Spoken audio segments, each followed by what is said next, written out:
Thundercats. Oh, Thundercats. Thundercats. Thundercats. Oh! Yeah.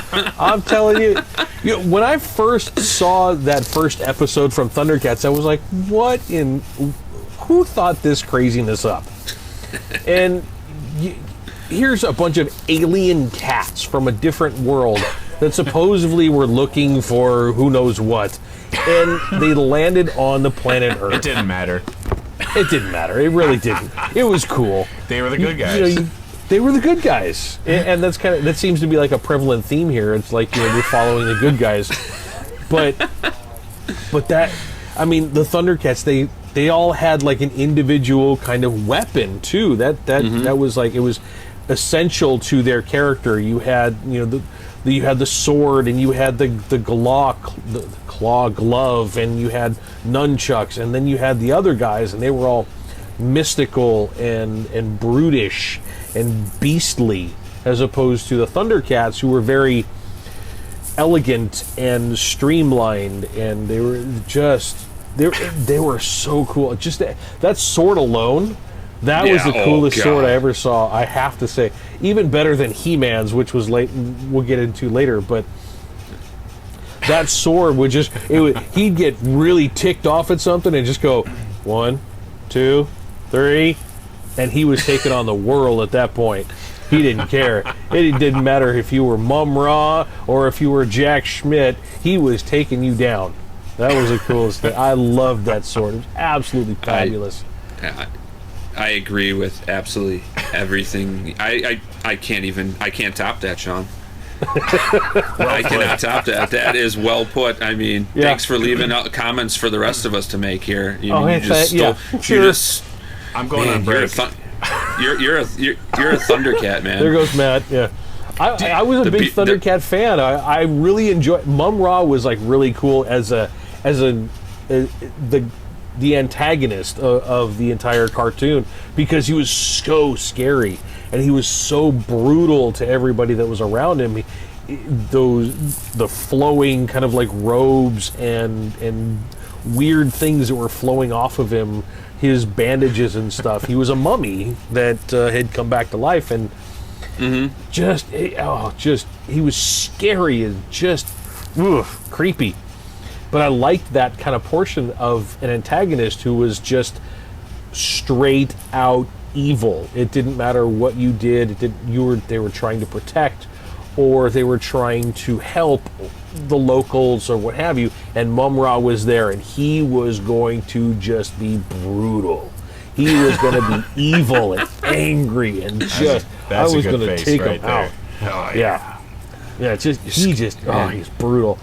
Just a wonderful, wonderful antagonist character. Do you guys feel like looking back, like all these cartoons, like every single show had some kid character that was always like tagging along? Oh yeah. And then like they were trying to give us someone to relate to, but we didn't want to relate to them because they were just some kid tagging along. They weren't, they weren't as awesome as the main characters. Like, what? Who's this? I don't want to associate with that kid. They're kind of annoying. Like they can't accomplish what the good guys are able to do. And the bad guys didn't seem to have some little tag along. It was always the good guys that are bringing some kid with them, which brings up their parenting skills. They're bringing some little kid.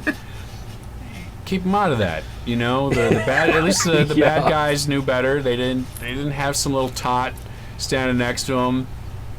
Oh, showing them the ropes. Oh well, let's bring you on with Destro Jr. It didn't happen.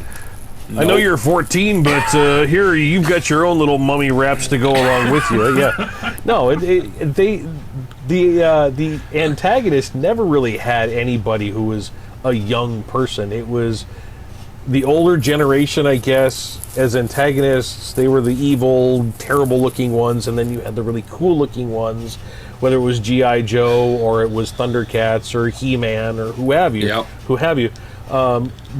But yeah, Matt, you're right. There was always some young, individual, impressionable, who was there to kind of like, oh wow, He-Man's cool, and I really like that guy, and yep, I want to be like him. I want to be a good person.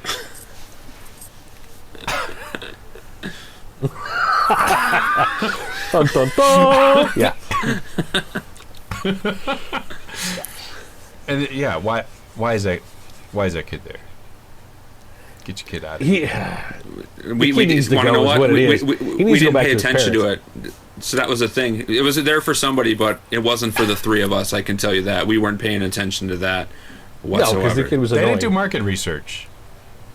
Oh, I think they did do market research, but they didn't really pay attention, is what it was. No, they're like, no, we're not going to make it. No. We'll make a toy of this kid. We'll see if somebody will buy it. This kind of thing like that. And it just kind of got flushed down the toilet is what it was.